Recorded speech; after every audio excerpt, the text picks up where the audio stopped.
Hey, bonjour tout le monde, bienvenue au Roi de Trèfle. Donc, en attendant d'avoir la suite du top 10, je vous propose un petit unboxing de Dune Imperium créé par Paul Dennen, le designer, qui est aussi le designer de Clank, The Adventure Card Game. Donc là, j'ai pris un petit peu d'avance pour enlever le cellophane.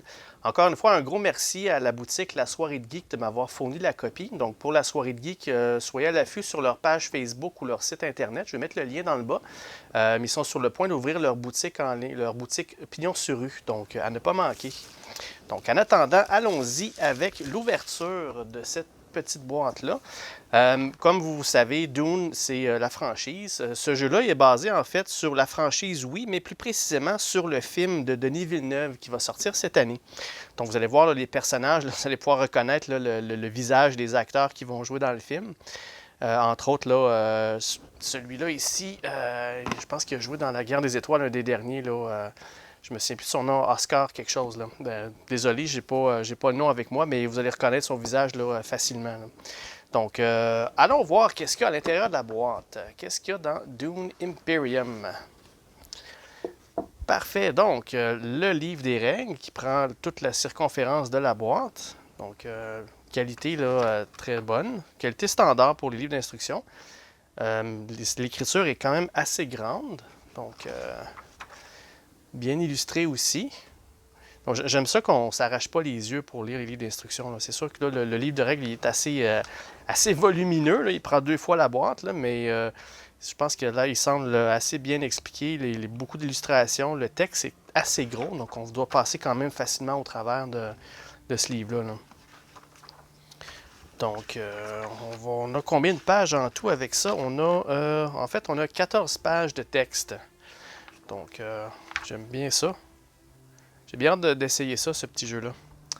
Donc, la fameuse publicité habituelle, Eternal de Direwolf, je ne connais pas. Donc, ici, on a Direwolf Game Room.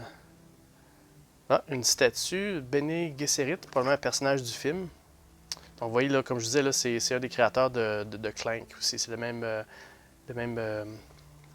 designer. Parfait. Donc, ensuite de ça, vous avez ici les règles pour solo et 2 joueurs. Puis aussi une petite feuille qui mentionne là, les endroits sur le plateau. Toujours bien pratique d'avoir cette feuille-là. Excellent. Ça doit sembler être les règles pour jouer en solo ou à 2 joueurs, qui est différent de 3 et 4 joueurs. Ouais, exactement. Donc, il semblerait que le mode solo là-dedans, il est très, très bien fait. Donc, à ne pas manquer sur la chaîne, là, très bientôt, on va faire une séance solo ensemble. Donc, allons-y avec les composantes. Donc, des jetons ici. Carton d'épaisseur normale, un petit peu moins épais que le standard. Mais sachez que ce jeu-là, il n'est pas cher. Hein? Autour de 50$ canadiens pour ce qu'il y a dedans. Puis le gameplay, les mécaniques, c'est très, très bon. Là. Fait que je ne m'attends pas à avoir des composantes là, A10. Là. On va avoir des composantes de façon normale, mais sont pas cheap non plus. Là. Donc, de qualité standard. Ça se punch très bien. Donc, très bien, très acceptable, très bien fait. Donc, pour le plateau, le voici. Donc, on va ouvrir le plateau. Pas trop gros, donc c'est un jeu qui ne prendra pas énormément de place. Donc, ici, c'est la zone de combat. Si j'ai bien vu, je n'ai pas joué au jeu encore, évidemment, mais il y a la zone de combat ici avec les factions. Puis ça, c'est les endroits où on va pouvoir mettre nos ouvriers. Puis il va y avoir des cartes, là, des choix de cartes aussi à prendre là, pour notre deck building. Donc, je vais lire les instructions, puis on va s'essayer ensemble sur le mode solo. Parfait. Qu'est-ce qu'on a aussi? On a des cubes pour les factions. Donc, ça, si je ne me trompe pas, ça va représenter les soldats qu'on va mettre dans le milieu, dans l'aire de combat. D'ailleurs, ça me fait penser, ils sont supposés sortir une petite mini-expansion où on va avoir les figurines pour les soldats. Mais il semblerait que ça va être très cher, donc on verra bien. Là. Donc, les personnages, les ouvriers, en fait, les couleurs des 4 couleurs. Donc, jaune, rouge, vert et plus genre de tan gold.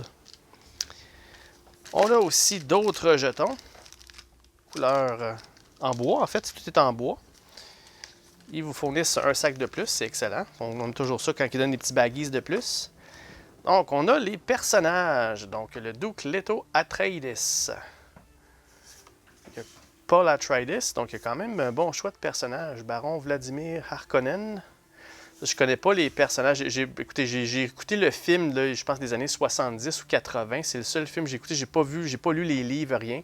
Fait que je connais pas tant que ça les maisons. Il y a sûrement parmi vous là, des grands fanatiques de Dune là, qui connaissent les personnages puis qui ont sûrement hâte de voir le film. Moi, j'ai hâte de le voir parce que bon, Denis Villeneuve fait des bien bons films de science-fiction. J'aime aussi la thématique de Dune. J'aimerais j'ai hâte d'aller un petit peu plus... d'en savoir un peu plus sur cette thématique-là. Là. Comtesse Ariane Torval. Bon, je sais pas à quoi ça sert ça en haut. Est-ce que c'est pour le nombre de joueurs? Je sais pas. Comte Elena Ricchisi. Et on revient. Donc, on a quand même 1, 2, 3, 4, 5, 6, 7, 8 choix de personnages. C'est quand même bien. Donc, il y a ici d'autres jetons, probablement des ressources. Ici, on a de l'eau, puis ici, c'est comme une espèce de personnage aussi de côté. Donc, tout en bois aussi. D'autres jetons pour le plateau. Des gris, aucune idée qu'est-ce que c'est. Les deux autres couleurs de soldats, donc rouge et gold. Et on a aussi encore d'autres jetons en bois. Il semblerait qu'il y a beaucoup de jetons là-dedans. Les cartes. OK, des petites cartes comme ça. On va ouvrir ça. Ça, c'est bien quand ils mettent le petit flap comme ça pour l'ouvrir facilement. Donc, Dune Imperium. Donc, anglais. Oh, je sais pas si... probablement qu'il va y avoir une version française de ça, s'ils prennent la peine de mettre ce petit carton-là. Là. Donc, des cartes de conflit. Les cartes de conflit, l'intrigue. Donc, je sais pas si... OK, il y a du texte à l'arrière, on ne spoilera pas. Là. Donc, deux types de cartes, combat et intrigue, ces petites cartes-là. Excellent. Et ensuite, on a... Mon Dieu, on a quand même... Il y a plus de cartes que je pensais. C'est probablement toutes les cartes qu'on a pour le deck building. Donc, j'ai pas le petit flap sur celui-ci, par contre. Il va falloir que je le rouvre moi-même. De côté, bon, je vais aller ouvrir ça. Je reviens tout de suite, on va regarder quelques cartes ensemble. OK, donc chose faite. On a les cartes ensemble ici. Ça, c'est probablement des cartes pour le deck building. Je ne sais pas si c'est tout pareil. Non, il y en a d'autres ici qui sont différents. OK. Ceux-là, qu'est-ce qu'on va voir? Mission d'assassinat. Quand cette carte est jetée, on obtient ces ressources-là, j'imagine. Ça, c'est probablement le prix pour acheter la carte. Donc, ce que j'aime, c'est que l'art sur les cartes prend beaucoup de place. Là. Je trouve ça plus beau dans ce temps-là. Puis ça semble être fonctionné par symbologie, donc on n'a pas besoin d'avoir là, une tonne de texte ou de choses sur la carte. Donc les symboles que là, on va probablement comprendre là, après avoir lu les règlements. Ça doit être assez simple quand même. Là. Donc échanger ces deux ressources-là pour obtenir ces ressources-là, j'imagine. Donc, intéressant. Donc on voit que le prix est de plus en plus cher. Les Worm Riders, ouais, je pense que selon le livre, je pense qu'il y en a qui avaient les genres de gros verres comme ça, comme monture. Là. Diplomacy, ok, donc là, il y a des petits symboles sur le côté ici qui ont les cartes, non pas tous. Oh, il y en a qui en ont, mais c'est différent. Signet Ring, donc il y a probablement des cartes de base aussi, comme tout bon deck building. Là. Donc, ça doit être les cartes de base, il n'y a pas grand-chose en bas ici. Donc, Trash Discard. Seek Allies, ok. Fait qu'il nous permet d'aller pas mal n'importe où sur le plateau, mais on jette la carte après, probablement. Ok, donc je pense que ça, c'est les cartes de base, parce qu'il y en a beaucoup qui se répètent, là, ici. Là.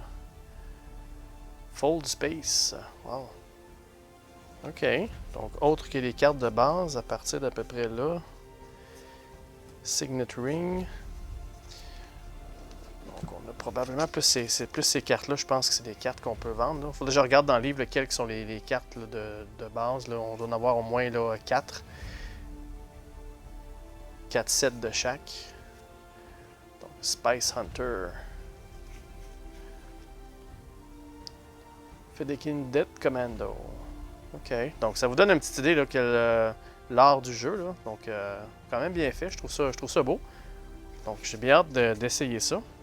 Les autres cartes, House Haggal. Ok, je sais pas trop. Ah, ça doit être les cartes pour le... Ouais, c'est ça. Ça, c'est les cartes, je pense, pour le mode solo. Là. Harvest Spice, Hall of Oratory. Donc, ouais, c'est ça. Donc, la maison Harkonnen, House Haggal. La maison Haggal.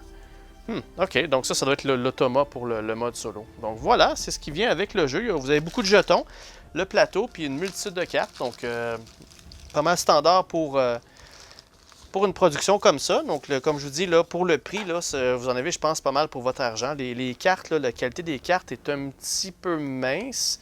C'est pas des cartes en linen finish, par contre. C'est probablement que si vous ne faites pas attention, puis vous allez pouvoir les graffiner facilement. Mais comme je vous dis, là, le coût du jeu, là, pour la qualité, là, c'est très, très bon là, quand même. Là. Donc, je vous le recommande. À 50 $ canadiens, je pense que c'est pas mal bon. Là. Donc, reste à voir si le gameplay en vaut la chandelle. Selon moi, oui. J'ai un gros doute que oui, selon ce que j'ai vu ou ce que j'ai entendu. Mais on va l'expérimenter ensemble là, très, très prochainement, là, probablement après le top 20, le top 10 qui reste à faire. Donc, soyez à l'écoute pour la session de jeu pour Dune Imperium. Donc, un gros merci à tout le monde d'avoir suivi l'unboxing. Si vous avez des questions, commentaires, n'hésitez pas à les laisser dans le bas. Puis, comme je vous dis, là, allez faire un petit tour sur la boutique La Soirée de Geek, qui ont sûrement des bons jeux à des bons prix pour vous. Parfait. Donc, un gros merci tout le monde. À la prochaine.